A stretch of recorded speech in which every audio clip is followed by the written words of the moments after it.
हाँ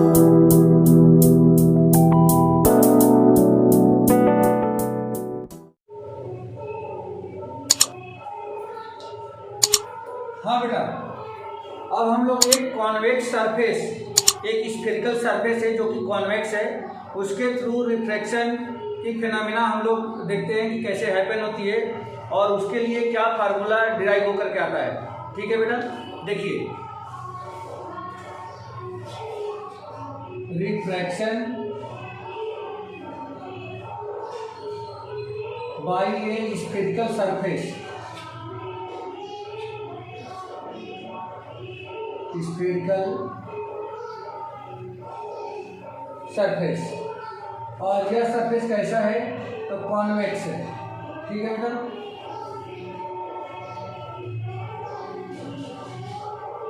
तो इससे हम लोगों को देखना है कि रिफ्रैक्शन की फिनोमिना कैसे हैपन हो रही है।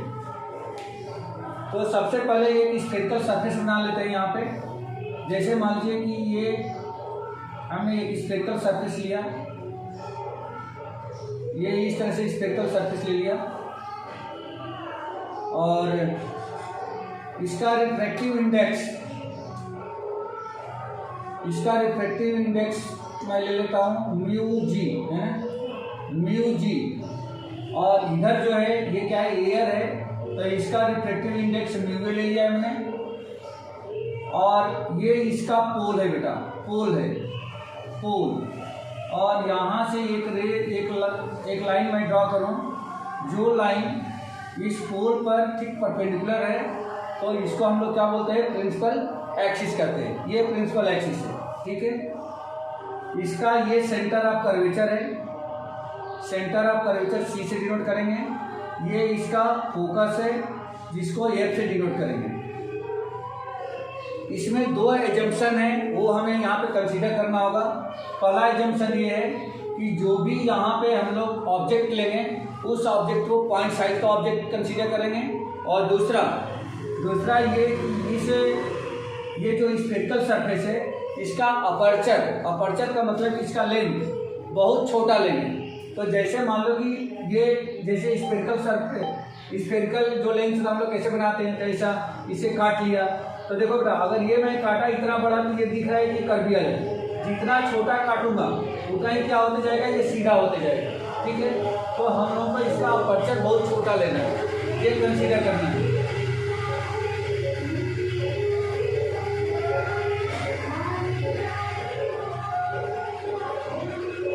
अब यहाँ पे मैंने मान लिया कि कोई एक ऑब्जेक्ट है और वह ऑब्जेक्ट यहाँ पे रखा हुआ है, ये ऑब्जेक्ट है वो, ठीक है बेटा, ये ऑब्जेक्ट वो है। इस ऑब्जेक्ट से यानी कि रेयर मीडियम से डेंसर मीडियम में कोई रे ऑफ लाइट जा रही है, और मान लो कि यह रे ऑफ लाइट कुछ इस तरह से यहाँ पे इंसिडेंट हुई, यहाँ पे ये इंसिडेंट हुई, और इस पॉइंट पर हमें क्या करना है, इस पॉइंट पर एक नॉर्मल ड्रॉ करना है। तो नॉर्मल कैसे ड्रॉ होता है, देखो बेटा, स्फेरिकल सरफेस पर इस पॉइंट को अगर सेंटर ऑफ कर्वेचर से मिला दिया जाए तो ये लाइन इस पर नॉर्मल होती है। तो मैंने क्या करा, इसको मिलाते हुए इस तरह से लाइन ड्रॉ कर दिया, ये इसका नॉर्मल कहा जाएगा, ये नॉर्मल कंसीडर किया जाएगा। और ये जो एंगल है इसको हम लोग क्या कौन सा एंगल बोलेंगे, angle of incidence, angle of incidence कहा जाएगा।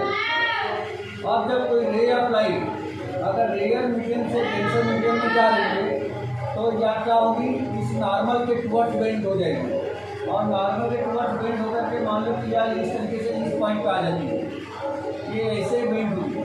तो जो ये एंगल होगा, ये एंगल क्या होगा, एंगल ऑफ रिफ्रैक्शन होगा इस पॉइंट पर। अच्छा, एक रे ऑफ लाइट और हम लोग ऑब्जेक्ट से भेजेंगे, इस ऑब्जेक्ट को मैं अगर प्रिंसिपल एक्सिस के ही अराउंड में भेजता हूँ तो ये आकर के इस पॉइंट पर इसको कट करती है, दोनों रिफ्रैक्टेड रे इस पॉइंट पर आके कट कर रही है, तो यहाँ पे क्या बन जाएगा, इस ऑब्जेक्ट की इमेज बन जाएगी। ठीक है बेटा, इस ऑब्जेक्ट की एक इमेज बन गई। एक सेकंड बेटा,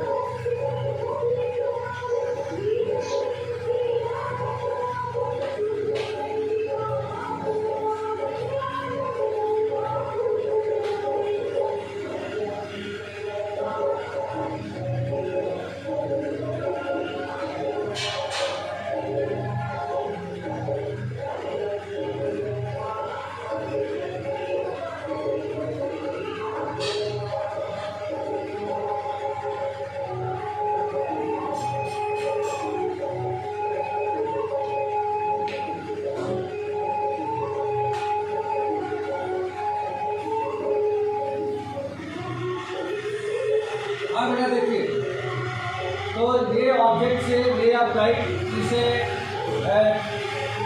स्फेरिकल सरफेस पर इंसिडेंट हुई, ये एंगल ऑफ इंसिडेंस है, और यहाँ से रिफ्लेक्ट होकर के और एक जो रे ऑफ लाइट जो प्रिंसिपल एक्सिस के लॉन्ग गई थी, ये दोनों रिफ्लेक्टेड रे एक दूसरे को आई पे आकर इंटरसेक्ट करती है, तो इस ऑब्जेक्ट का ये इमेज यहाँ पे बन गया। ठीक है, अब हम लोगों को यहाँ पे इसके लिए फार्मूला फाइंड करना है कि इसके लिए क्या फार्मूला डिराइव होगा। तो सबसे पहली बात, ये जो रे ऑफ लाइट है जो इंसिडेंट हुई थी, अगर ये सीधे जाती तो किधर चली जाती, इन डायरेक्शन में इसको निकल जाना चाहिए था, लेकिन ये रिफ्लेक्ट हो गई। ठीक है बेटा, अगर इस एंगल को मैं अल्फा मान लेता हूँ, इस एंगल को बीटा में मान लेता हूँ, और इस एंगल को यदि मैं गामा मान लेता हूँ, तो सबसे पहले इसमें स्नेल्स लॉ यूज करेंगे। बाई स्नेल्स लॉ क्या होगा इसमें, और म्यू ए इंटू में sine I, mu A into में sine of I equal to, यहाँ पे इसका reflective index mu G into में साइन ऑफ आर, ये मिल जाएगा यहाँ से। अब अगर मैं ये बोलता हूँ कि अगर आई और आर अगर बहुत स्मॉल होंगे तो उस इक्वेशन में इफ आई एंड आर ये दोनों एंगल इज वेरी स्मॉल, तो मैथमेटिक्स ये कहता है कि अगर एंगल आई बहुत छोटा हो जाए तो साइन आई को आई मान सकते हैं, sine I approximately I and sine R approximately R के बराबर हो जाएगा। ठीक है, तो अगर मैं साइन आई की जगह पे आई और साइन आर की जगह पे आर लिख देता हूँ, तो देयरफॉर ये जो इक्वेशन है क्या बन जाएगा, म्यू ए इंटू में I equal to mu G into में आर, ये एक इक्वेशन बन के यहाँ पे आ गया। ठीक है बेटा, अब आगे देखें, आप यहाँ पे देख सकते हो कि अगर इसका कुछ नाम दे दिया जाए ओ पी सी आई, और इसका मैं नाम दे देता हूँ, मान लो कि हमने पी लिख दे, मान लो कि यहाँ पे हमने एन लिख दिया, एन। ठीक है, तो in triangle O N B, in triangle O N नहीं, in triangle O N C है ना, इन ट्रायंगल ओ एन सी क्या मिलेगा यहाँ पे, जो एंगल आई है इस ट्रायंगल के लिए एक्सटीरियर एंगल है, I is an exterior angle. अब इसमें एक्सटीरियर एंगल की प्रॉपर्टी यूज करें तो आई इक्वल टू क्या मिल जाएगा, अल्फा प्लस गामा, एंड दूसरा in triangle C I N या N I C, in triangle N I C, ये क्या मिलेगा, इसमें जो गामा है इस ट्रायंगल के लिए क्या एक्सटीरियर एंगल है, gamma is an exterior angle, therefore gamma equal to R plus beta, तो ये हमें मिल गया, आई और गामा की वैल्यू हमने निकाल लिया है। अब यहाँ पे हम क्या करें, आर इक्वल टू निकाल दो बेटा, तो देयर को आर इक्वल टू क्या हो जाएगा, बीटा को जब भेज दो तो गामा माइनस बीटा, तो आर की ये वैल्यू और आई की ये वैल्यू आप इस इक्वेशन 1 में ट्रांसफर कर दो, इस इक्वेशन 1 में रख दें, तो देयर को from one mu A into I के प्लेस पे alpha plus gamma equal to mu G into R के प्लेस पे गामा माइनस बीटा, ये बन जाएगा। इसमें टैन ले लेते हैं दोनों तरफ, taking tan of both side, तो देयरफॉर म्यू ए इंटू इसको tan of alpha plus tan of gamma equal to mu G into tan of gamma minus tan of beta, ये मिल जाएगा बेटा। इसको इक्वेशन 2 मान लो। और यहाँ से अगर मैं इस लेन से इसका परपेंडिकुलर डाल दूँ, ये ऐसे लेन से परपेंडिकुलर, मान लो कि यहाँ पे m लिख देता हूँ m, तो उस इक्वेशन में यहाँ पे एक ट्रायंगल में सिलेक्ट करता हूँ ONM, जिसमें ये राइट एंगल है, ठीक है। तो इन ट्रायंगल ONM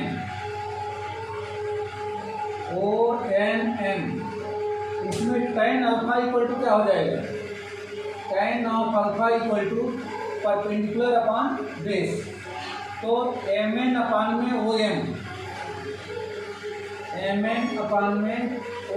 ये मिल गया। और ट्रायंगल NMC में, इन ट्रायंगल NMC इस ट्रायंगल में अगर tan ऑफ गामा माना जाए तो tan of gamma equal to ये कितना हो जाएगा, tan of gamma equal to perpendicular upon base, means ये हो जाएगा NM अपान में MC, NM अपान में MC।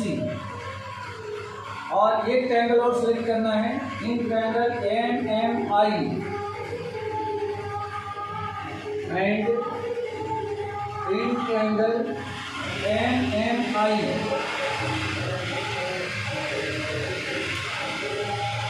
अगर tan बीटा लिया जाए तो ये हो जाएगा परपेंडिकुलर NM अपान में MI,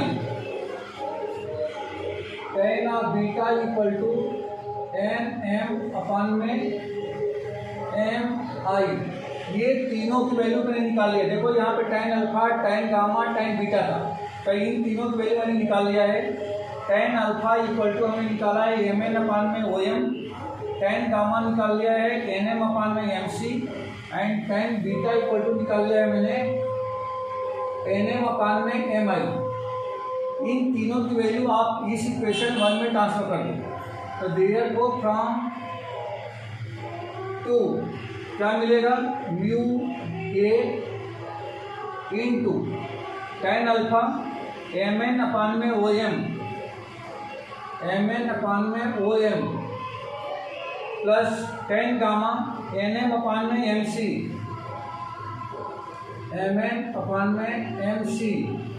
equal to mu G into tan gamma, तो tan गामा की जगह पे NM अपान में MC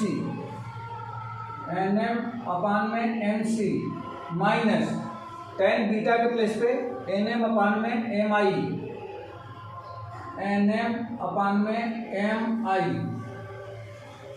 अब लेफ्ट साइड से NM कॉमन निकाल दो, तो mu A into MN common निकाल लिया, तो यहाँ क्या बच गया 1 अपान में OM प्लस 1 अपान में MC equal to mu G into NM common निकाल दिया, तो ये भी हो जाएगा 1 अपान में MC माइनस 1 अपान में MI। NM से NM कैंसिल हो गया, ठीक है बेटा।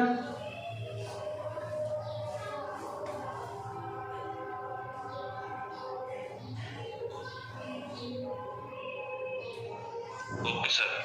हाँ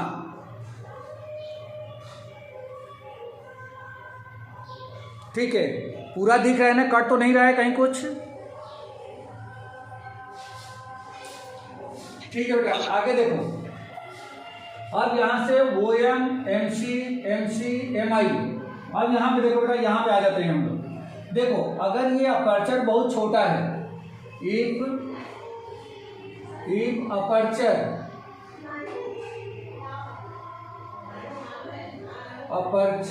इज वेरी स्मॉल, तो देखो बेटा ध्यान से, अगर ये जो कर्व है अगर ये बहुत छोटा होता तो जो M यहाँ पे दिख रहा है, या सीधे M जो है किसके ऊपर आ जाता, P के ऊपर आ जाता, ठीक है, मतलब ये एक स्ट्रेट लाइन बन जाती। तो अगर अपर्चर बहुत छोटा है तो उस सिचुएशन में इसको हम लोग क्या कंसीडर कर सकते हैं, इस सिचुएशन में कंसीडर कर सकते हैं कि जो यहाँ पे OM है, OM किसके बराबर हो जाएगा, OP के, तो ओ एम इक्वल टू क्या बन जाएगा बेटा, ओ एम अप्रोक्सीमेटली ओपी के इक्वल हो गया, ओ एम अप्रोक्सीमेटली ओपी। दूसरा जो एमसी है, एमसी या पीसी के बराबर हो जाएगा, या एमसी को हम लोग सीपी भी बोल सकते हैं, सीपी के इक्वल हो जाएगा। और जो एम आई है, एम आई या पी आई के बराबर हो जाएगा, M I equal to P I, M I equal to P I, ये इसके बराबर हो जाएगा।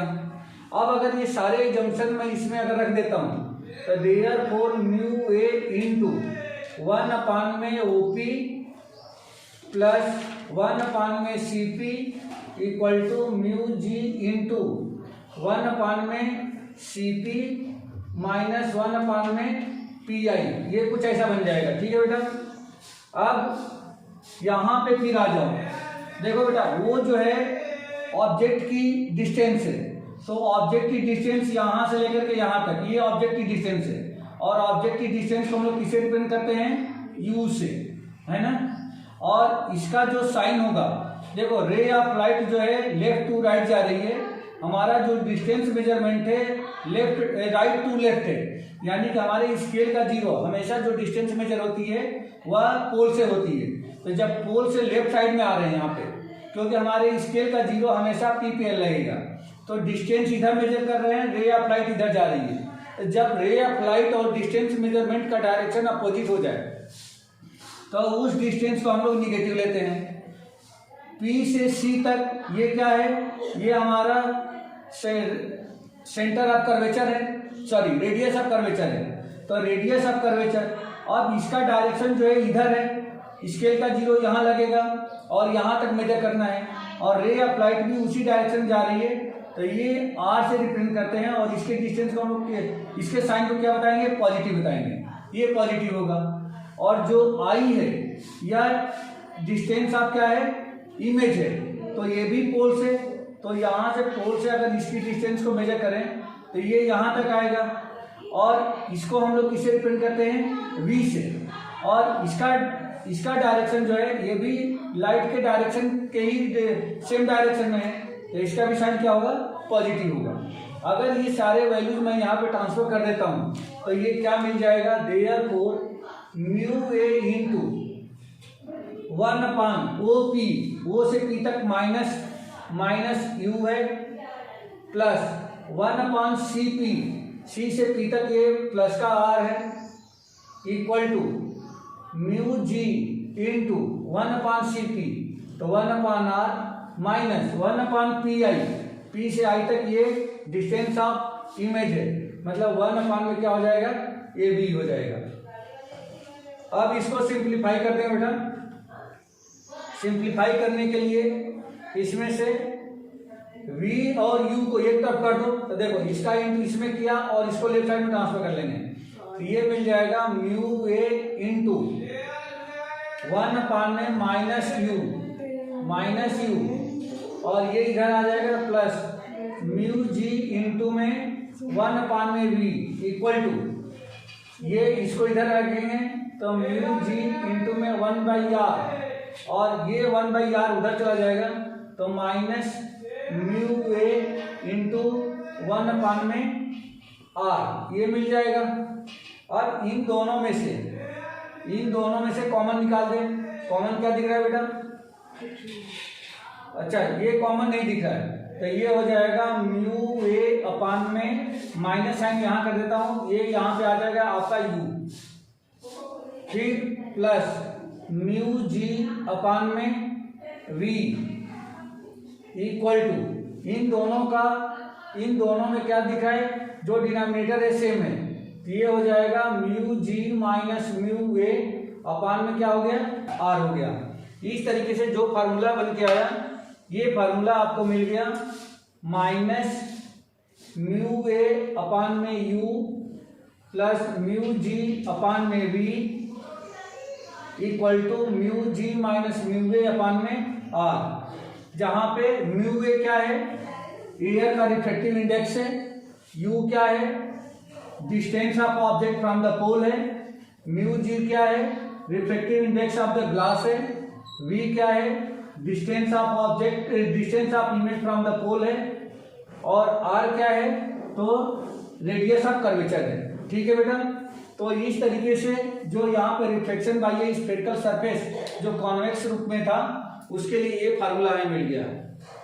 तो आज की क्लास में बस इतना ही, बाकी नेक्स्ट क्लास में देखते हैं। ठीक है बेटा? सर हाँ बेटा बोलिए। ये पूरा अच्छे से समझ में नहीं आया सर, एक बार कल फिर से बता दोगे सर इसको? ठीक है।